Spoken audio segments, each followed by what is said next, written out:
দর্শক, দেশের আইন শৃঙ্খলা পরিস্থিতির মারাত্মক অবনতি আবারও লক্ষ্য করা যাচ্ছে। সাম্প্রতিক সময়ে মিডফোর্ডের সামনে যে সোহাগ হত্যাকাণ্ড, সেই সোহাগ হত্যাকাণ্ড সবার টনক নাড়িয়ে দিয়েছে এবং সেই হত্যাকাণ্ডকে কেন্দ্র করে রাজনৈতিক পরিস্থিতি উত্তপ্ত হচ্ছে।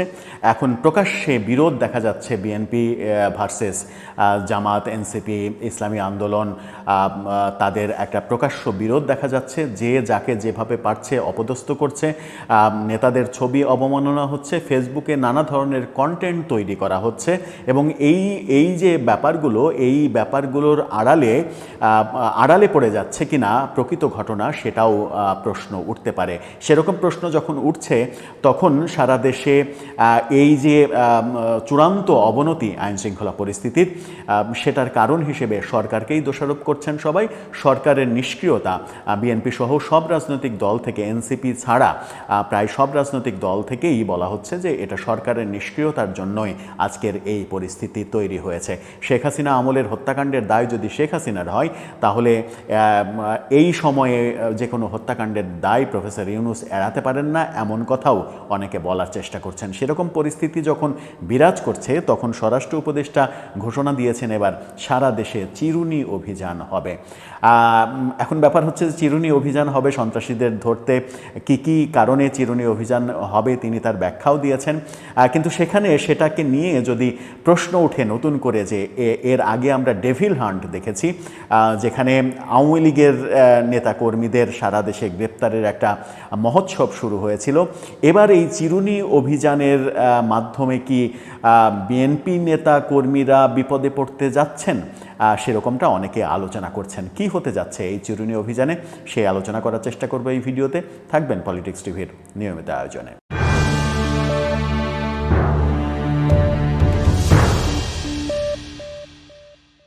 দর্শক, পলিটিক্স টিভির নিয়মিত ভিডিওগুলো স্পন্সর করছে প্রজাপতি.টিভি, নতুন ওটিটি প্ল্যাটফর্ম। আপনারা চাইলে ইউটিউবে, ফেসবুকে, ইনস্টাগ্রামে, টিকটকে দেখে নিতে পারেন। ডেসক্রিপশন বক্সে লিঙ্ক দেওয়া থাকবে, সেখান থেকেও আপনারা দেখে নিতে পারেন প্রজাপতির কার্যক্রম। চলে যাচ্ছি মূল ভিডিওতে। বলছিলাম, চিরুনি অভিযান শুরু করছে স্বরাষ্ট্র মন্ত্রণালয়। আপনারা বিডি নিউজ 24-এর শিরোনামটা দেখে নিতে পারেন।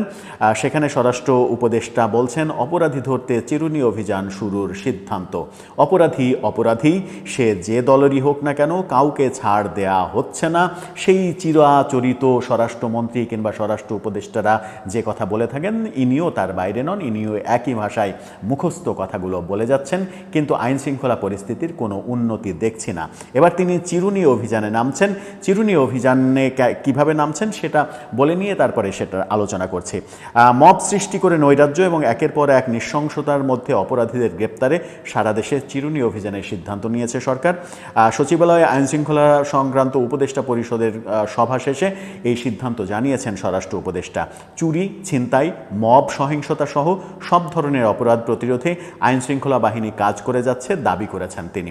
বলেছেন, পরিস্থিতির বিবেচনায় সরকার যে কোনো সময় চিহ্নিত অপরাধী ও সন্ত্রাসীদের ধরতে বিশেষ বা চিরুনি অভিযান পরিচালনা করতে পারে।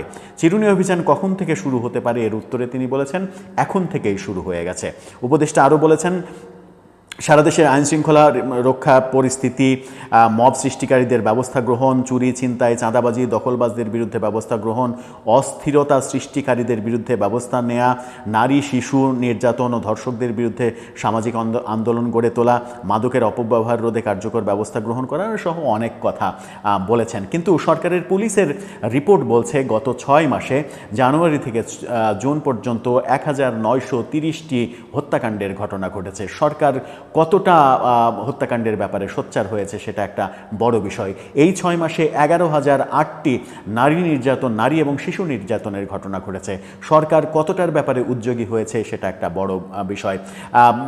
মবের ইতিহাস যেটা দেখা যাচ্ছে, বিভিন্ন এনজিও যে গবেষণাগুলো করছে, সারা দেশে এত মব হচ্ছে, এত নারী নির্যাতন, এত ধর্ষণকাণ্ড হচ্ছে। যে ধর্ষণকাণ্ড আমরা দেখেছি যে 2024 সালে সারা বছরে যেটা হয়নি সেটা আমাদের এই বছরে প্রথম 4 মাসে তার চাইতে অনেক বেশি হয়েছে। এরকম অনিশ্চয়তার মধ্যে যখন আমরা চলেছি তখন সরকারকে এক ধরনের নির্বাক হয়ে মানে বোবা হয়ে থাকতে দেখা গেছে। সরকার কখনো কখনো মবকে, সরকারের বিভিন্ন স্টেক হোল্ডাররা এক ধরনের উৎসাহিত করেছেন, মবের অস্তিত্ব স্বীকার করেননি তারা। মবের অস্তিত্ব স্বীকার না করে মবের কথা যারা বলছে তারাই সরকারের বিরুদ্ধে মব সৃষ্টি করছে এরকম তত্ত্ব সামনে হাজির করার চেষ্টা করেছেন। যারা মবের বিরুদ্ধে কথা বলছে তাদের মুখ বন্ধ করে দেওয়ার কথা সরকারের উপদেষ্টারা বলছেন। তাহলে মব থামবে কি করে?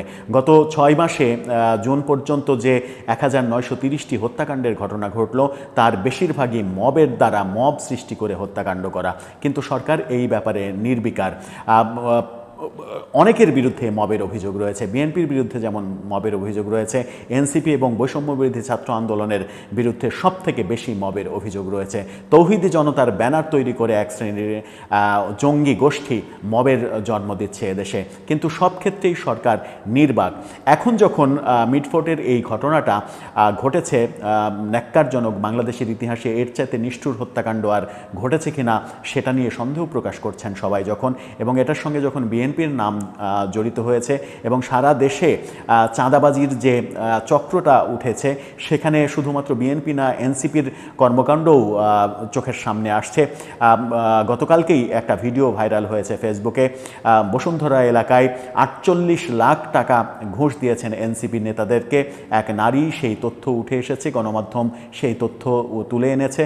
একেবারে ভিডিওতে 7 লাখ টাকা ঘুষ গ্রহণ করা হচ্ছে, সেই ঘটনা আমরা দেখেছি। ঘুষ না, চাঁদা গ্রহণ করা হচ্ছে।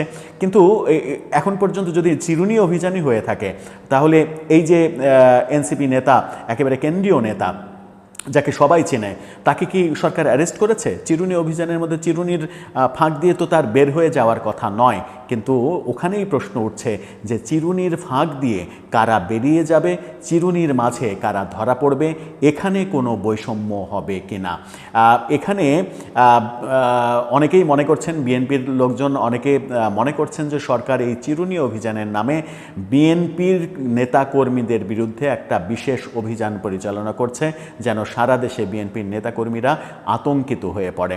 এবং কার্যত অনেকে আবার এই তত্ত্বও সামনে নিয়ে আসছেন যে আওয়ামী লীগকে মাইনাস করা হয়ে গেছে, এবার বিএনপিকে মাইনাস করলে -2 থিওরি কার্যকর হবে। ফাঁক দিয়ে সরকারের তৈরি করা যে দল এনসিপি, তারা খুব সহজেই রাষ্ট্র ক্ষমতা দখল করতে পারবে কিংবা আগামী নির্বাচনে তারা বিজয়ী হওয়ার স্বপ্ন দেখছে। এরকম অনেক আলোচনা চতুর্দিকে চলছে। সন্দেহের তীর তাই অনেকে নিক্ষেপ করছেন স্বরাষ্ট্র উপদেষ্টার এই ঘোষণার দিকে যে চিরুনি অভিযানের মূল উদ্দেশ্য কি? প্রকৃত চাঁদাবাজ, প্রকৃত মব সৃষ্টিকারী তাদেরকে ধরা।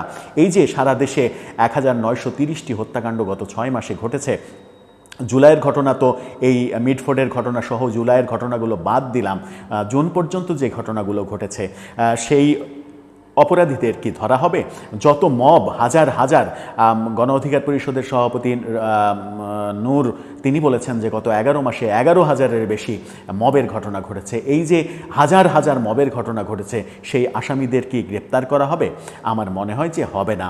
এই চিরুনি অভিযান একটা সরকারের এক ধরনের আইওয়াশ করার চেষ্টা, যে সরকার পদক্ষেপ নিচ্ছে এটা দেখো, সরকার বসে নেই এটা দেখো, এবং জনগণ যেন সরকারের উপরে ক্ষেপে না যায় সেরকম একটা ব্যাপার। কিন্তু শেষ পর্যন্ত জনগণ কিন্তু একটা বড় ব্যাপার। মিটফোর্টের ঘটনার প্রেক্ষিতে সারা বাংলাদেশে মানুষ যেমন ফুঁসে উঠেছে, এবং বলা হচ্ছে যে এই একটি ঘটনা হাইলাইট হওয়ার ফলে বিএনপির জনপ্রিয়তা এত বেশি কমেছে যে গত 11 মাসে বিএনপির জনপ্রিয়তাকে নিয়ে প্রশ্ন ওঠেনি, যেটা এই সময়ে উঠেছে।